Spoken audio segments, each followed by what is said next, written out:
Africa মহাদেশের সবচেয়ে জনবহুল ও বড় অর্থনীতির দেশ নাইজেরিয়া। রাজধানী লাগোসে একিকের স্টুডিওতে রাফিয়া নামের এক ধরনের পাম গাছ থেকে তৈরি হচ্ছে বিভিন্ন ধরনের পোশাক, যা আফ্রিকার ঐতিহ্য ও সংস্কৃতিকে তুলে ধরে।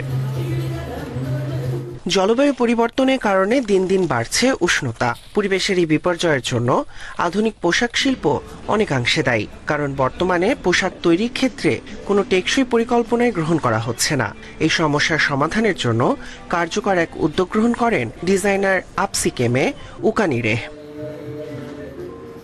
2020-এ করোনা মহামারীর সময় তিনি এই উদ্যোগ গ্রহণ করেন। কিভাবে তার তৈরিকৃত পোশাকগুলো আরো টেকসই করা যায় তা শিখতে তিনি ফ্যাশনের একটি কোর্স করার মাধ্যমে প্রাকৃতিক ফাইবার সম্পর্কে ধারণা লাভ করেন। তখন থেকেই তিনি রাফিয়া ব্যবহারের মাধ্যমে পোশাক উৎপাদন শুরু করেন।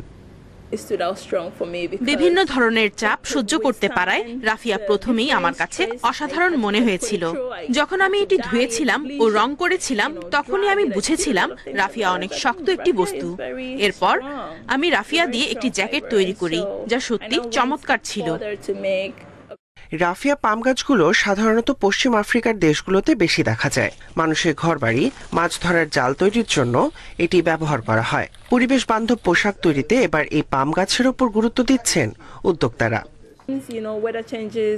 যারা ভিন্ন কিছু করতে চান তারা এই পাম গাছ নিয়ে বেশ কৌতূহলী।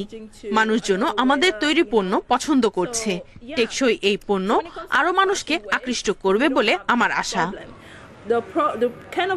রাফিয়া গাছ থেকে পাওয়া প্রাকৃতিক ফাইবার নমনীয়তা, স্থায়িত্ব এবং টেকসই হবার জন্য পরিচিত, তাই এটিকে পরিবেশ বান্ধব বলে বিবেচনা করা হয়।